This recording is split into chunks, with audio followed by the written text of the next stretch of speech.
Hi అండి. నీ తను నాదే చెల్లి పార్ట్ 9 ముందు ఎపిసోడ్ చూసి ఇది చూడండి.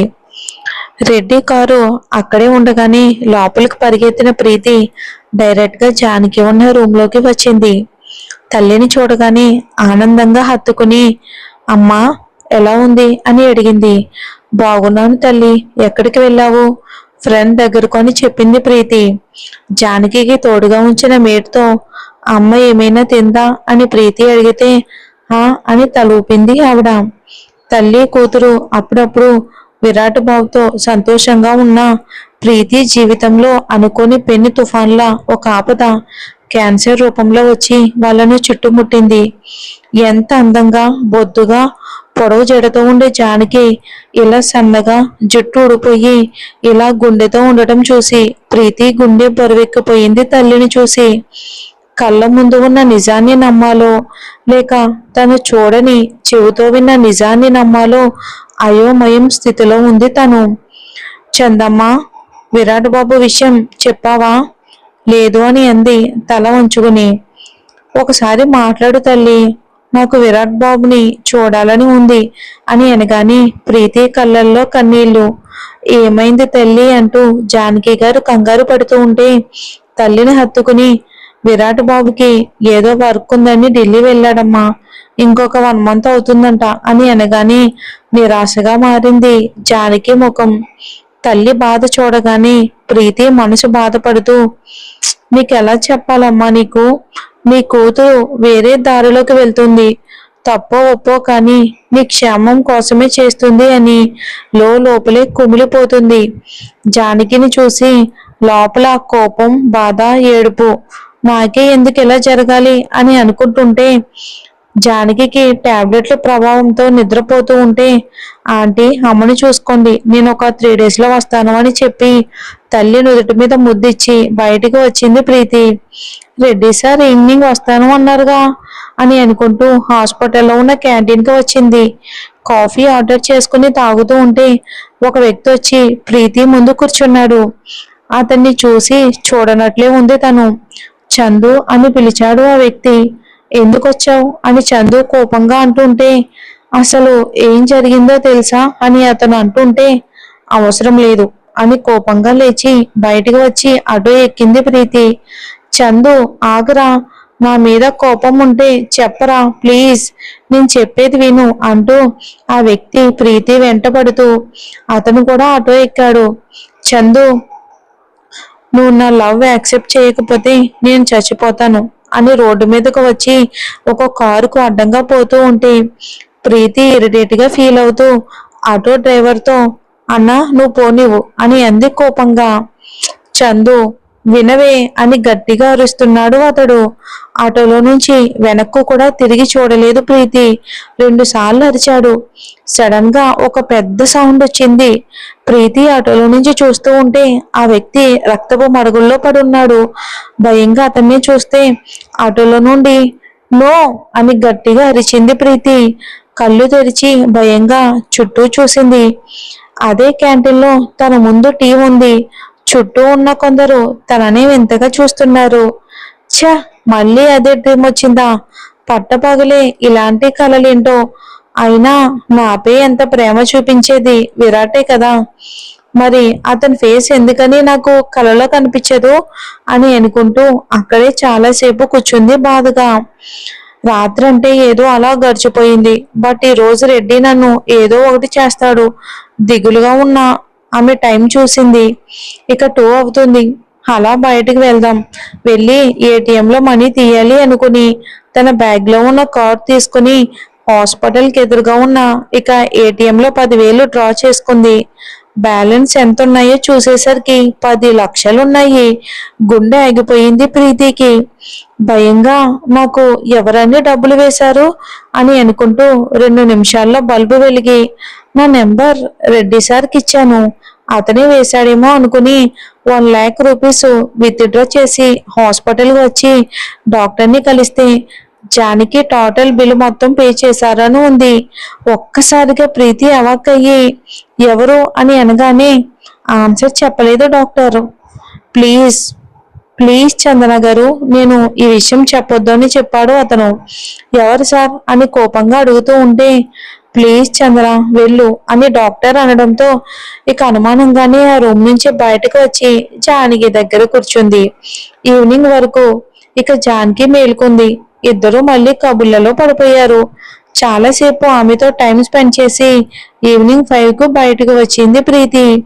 ఓ కారు స్పీడ్ గా వచ్చి ఆమె ముందు ఆగింది. ఆ కారు వచ్చిన వేగానికి ఒక్కసారిగా జరుచుకుని అలాగే బొమ్మలా నిలబడిపోయింది ప్రీతి. ఏయ్ పిచ్చి, చస్తావా అని అరిచాడు మాన్సర్. అవును, మాన్సర్ చూస్తే ఎవరైనా చేస్తాడుగా అని గొరిగింది ప్రీతి.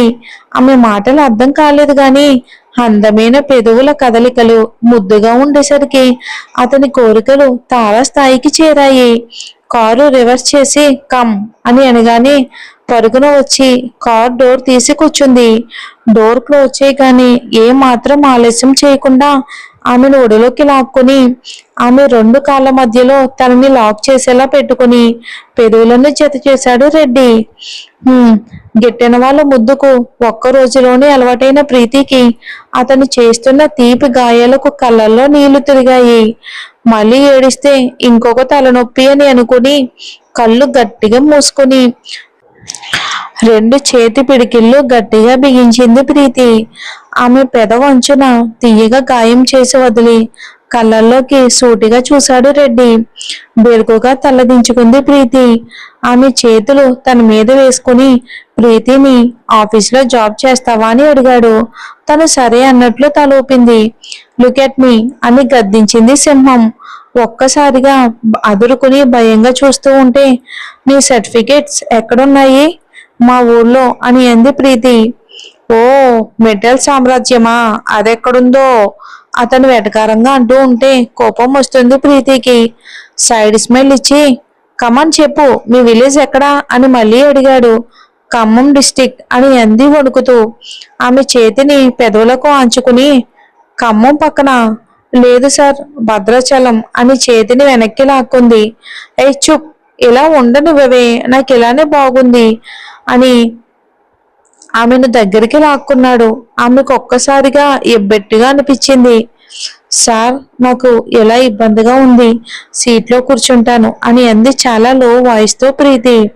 నో, నాకు ఇలాగే బాగుంది. యు నో వాట్, ఇలా చేస్తే బెస్ట్ మూమెంట్ అవుతుంది కాబట్టి ఇలానే ఉండు. ఈ టైంలో ఈ రొమాన్స్ లో ఇలా ఉంటేనే బాగుంటుంది. ఈ ఫీలింగ్ కూడా బాగుంటుంది. కొట్టాలన్నంత కోపం వచ్చినా ఏం చేస్తుంది, కంట్రోల్ చేసుకుని నాలుగు గోడల మధ్యలో బాగుంటుందేమో కానీ ఇలా పబ్లిక్ లో కాదు అని ఆమె చిన్నగా అంటే, ఓ, మన బెడ్రూమ్ లో అయితే ఓకేనా అని కొంటిగా అంటూ కళ్ళెగరేశాడు. టక్కున తలదించేసింది చందు. ఇక సిగ్గు ముందు పుట్టి తర్వాత నువ్వు పుట్టావేమో. సరేలే వెళ్దాం. మీ మదర్ ఎలా ఉన్నారు?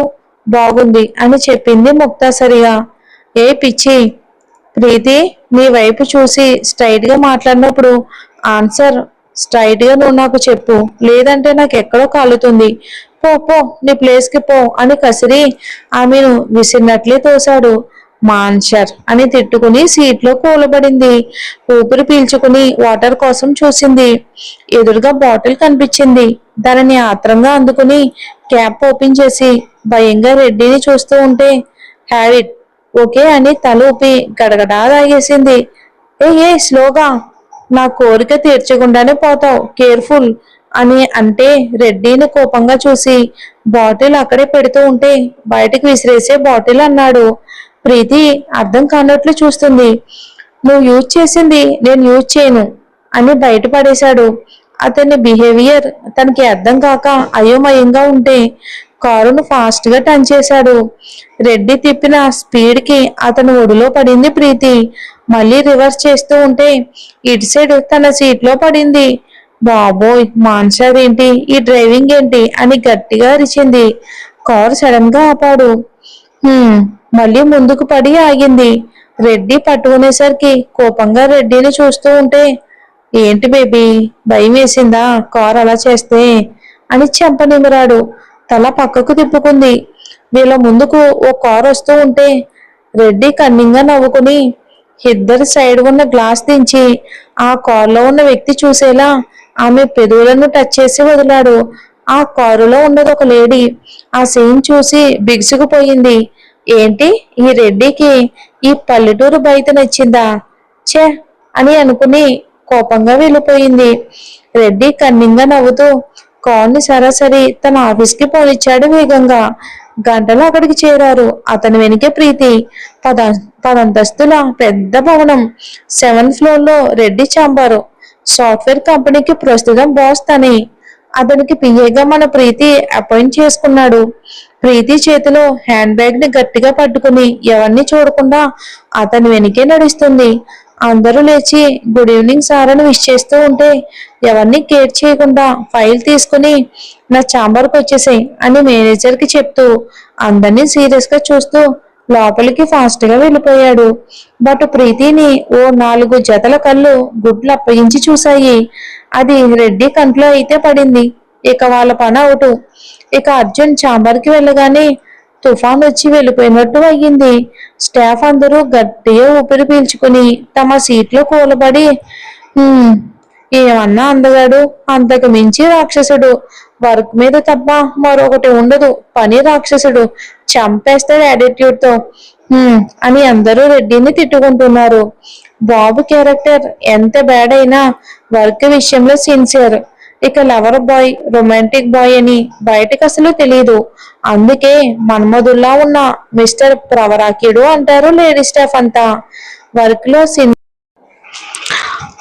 లో సిన్సియారిటీ ఉన్న వారికే ప్రిఫరెన్స్ ఇస్తాడు అర్జున్. అతనంటే ఎవరికి సరిగ్గా అర్థమే కాడు. ఆఫీస్ లో గుడ్ బాయ్, బయట బ్యాడ్ బాయ్. అందరికి హీరో, మన ప్రీతికి విలన్. తన కోట్ తీసి పక్కన పెట్టి చైర్లో కూర్చుని వెనక్కి తిరిగి చూసేసరికి డోర్ దగ్గర నిలబడి ఉంది ప్రీతి. ఆమెను సీరియస్ గా చూస్తూ ఉంటే మై కమిన్ సార్ అని అంది ప్రీతి. కమ్ అని అన్నాడు డిగ్నిఫైడ్ గా అర్జున్. లోపలికి వచ్చేసరికి చైర్లో అటు ఇటు తిరుగుతూ ఆమెనే ఒకలాంటి లుక్ తో చూస్తూ ఉంటే తడబడుతుంది ఆమె. మీ అపాయింట్మెంట్ అని ఇచ్చాడు అర్జున్ ప్రీతికి జాయినింగ్ ఆర్డర్.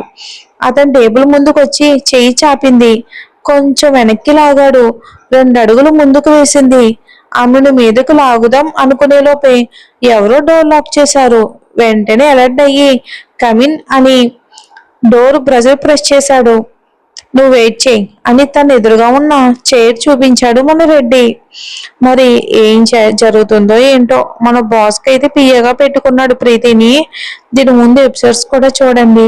మీకు స్టోరీ నచ్చితే తప్పకుండా కంటిన్యూ చేస్తానండి. అలానే కామెంట్ చేసి లైక్ చేయండి. స్టోరీ మీద అభిప్రాయాన్ని కూడా తెలియచేయండి. Thanks for watching. మేము పడే కష్టానికి మీరు ఒక లైక్ ఇస్తే మాకు చాలా హ్యాపీగా ఉంటుందండి. ఇప్పుడు వీడియో నేను వాయిస్ ఇచ్చే టైం ఇప్పుడు 11:30 అయింది. సో కాబట్టి మీరే అర్థం చేసుకోండి.